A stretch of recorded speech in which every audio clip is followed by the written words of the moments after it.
So as we were just wrapping up there in part 7, America's industrial capacity, huge factor that led to the Allies being victorious in Europe. And again, there's so many interesting, fascinating aspects of World War II. There's so many things that I'd love to just dive into, but we just don't have the time. That's not the focus here because it's American history, not European history. But one of the biggest things that led to the Allied victory as well was a terrible mistake that Hitler had made, honestly. I mentioned just briefly there for a moment when we were looking at this map down here. In the early days of the war, Germany had signed a non-aggression pact with Stalin and the Soviet Union. And I will apologize too. Sometimes I use Russia and the Soviet Union interchangeably. They're the same thing. All right, just think of it that way. In the early days, Hitler and Stalin, Germany and Russia had this non-aggression pact. Hey, we're not going to fight each other. But then eventually, when Hitler stalled out and wasn't able to kind of like bomb England into submission, he broke his non-aggression pact and he went in and invaded Russia. And this was a huge mistake. I mean, Napoleon learned it the hard way when he left France with a force of 450,000 men and came back with 40,000 because they all starved and froze to death. Basically, Hitler learned the same lesson the hard way. He needed some victories to keep his war machine moving, and he decided to invade Russia, aka the Soviet Union. And you can see here that they made it very deep into the Soviet Union. The Battle of Stalingrad, August 21st, 1942 to January 31st of 1943 is the deepest movement that the Russians made in, that the Germans made into Russia. But it was an ultimate failure. It just was a huge blunder, a huge disaster. Basically what the Russians do whenever someone tries to invade them, they fight and retreat, fight and retreat, fight and retreat. And as they retreat, they just destroy everything. They salt the earth, they burn all the buildings, they destroy all the food if they can't carry it. And then they pull you into Russia so that way you get very deep and very far away from your supply lines. And then winter hits, and winter in Russia is like we have rough winters in Wisconsin. They're not even close to the winters in Russia. Everyone just starves to death and freezes to death, and then they counterattack, and everyone's dead and malnourished, and then you just are on the run. So the Russians were eventually able to counterattack and push the Germans all the way back. So Hitler's biggest downfall, bombing raids that were taking away his industrial capabilities to feed his war machine and supply his war machine, the invasion of Russia, which just took away supplies and men that he desperately needed, and America's industrial capabilities to keep outproducing him. And then eventually, April 30th, he takes his life, as most historians agree. But there are some out there who say, no, he ran away, he was in South America. I will say this, my parents spent about a year in South America when they got done with college. Instead of going to Europe for a couple weeks, they looked at their money and said, hey, we could go to South America for a year. So they lived in Colombia and Bolivia, and when they were in Bolivia, they lived in this apartment building. There were 6 units. It was in the shape of like a U, so there was a central courtyard in the middle, and there was an old German guy who just sat on his balcony and just smoked cigarettes and drank beer all day and didn't talk to anybody. And everyone was convinced he was a Nazi war criminal who had escaped Europe to Bolivia, because actually a lot of Nazi war criminals did that because South America was still largely developing, so you could kind of escape the authorities there. Again, so many cool stories out there about that. But as the war ends and the Allies are victorious, the Germans surrender, and now the world finds out about the Holocaust. So the official German surrender is in May.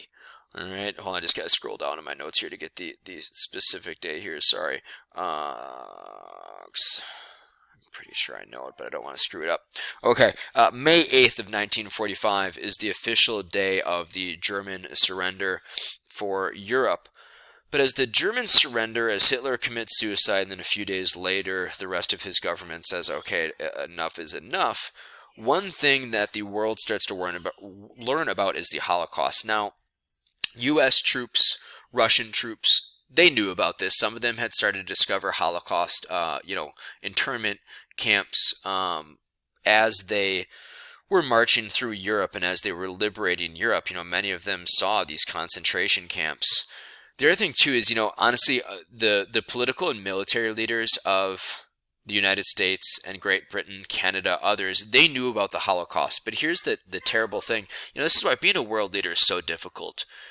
there was nothing they could do about it. So as early as like 1942, we know that there's these concentration camps. We know that there's these death camps that the Nazis are creating, but there's no way you can free the people in these camps until you just free all of Europe. The only way you could save these people is by trying to, as quickly as possible, defeat the Germans, right? Because what are you going to do? You're gonna send some paratroopers in. You're gonna skydive some people in to try to liberate and free these camps. Well, then you're behind enemy lines. Where are you going with all these people? What are you gonna do? You're gonna bomb the camps. Well, then you're gonna probably kill most of the people that are in these concentration camps. There's nothing you can do. The only thing you can do is win the war and then free them. But this was awful, right? The world is shocked to learn that as many as 6 million Jewish civilians were systematically murdered by the German government. And it wasn't just Jewish civilians. Now, that was the main focus. The Germans murdered about 6 million out of the 7.3 million Jews in Europe. That's how, for lack of a better term, effective the Holocaust in these concentration camps were. There were 7.3 million Jews in Europe. 5.9 out of the 7.3 million were killed. The numbers are insane, right? But others killed 2 to 3 million Soviet prisoners of war, probably about 2 million ethnic Polish, the disabled, probably about 250,000 disabled people were, 80,000 Freemasons, 15,000 homosexuals, 5,000 Jehovah's Witnesses, about 11 to 12 million people were exterminated, were killed in these concentration camps, right? And this is one of the great legacies of the war. This is why eventually Israel is created after World War II, and it was something that the world all had to kind of fess up on. Jews were trying to flee Germany and flee Europe before the war started. The United States turned away a lot of ships. There's a very famous ship that the United States turned away that tried to come in with a group of Jews. I don't have it in my notes here with me at home. I think at school I think it was called the St. Louis. And there were like 300 Jews on the ship, and the United States turned it away and said, no, you can't come here.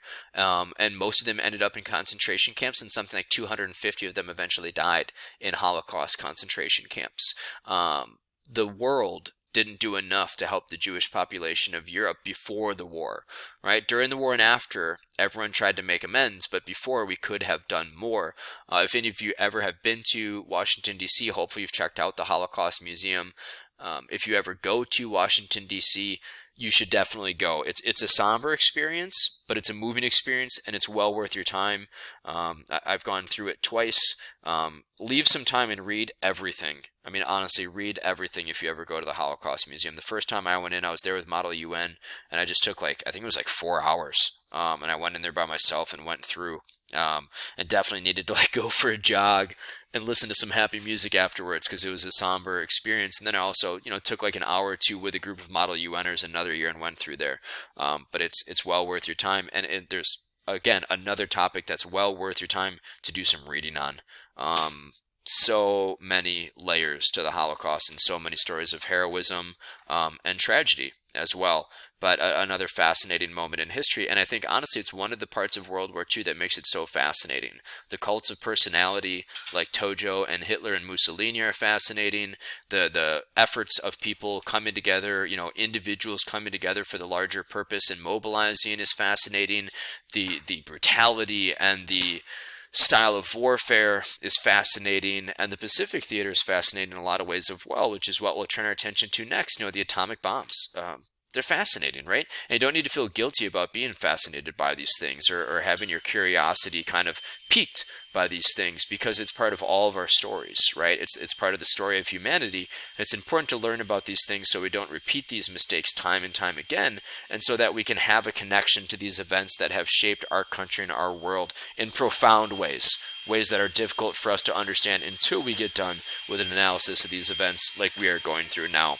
So hop over to World War II Part 9, and we'll look at what's going on in the Pacific Theater of War.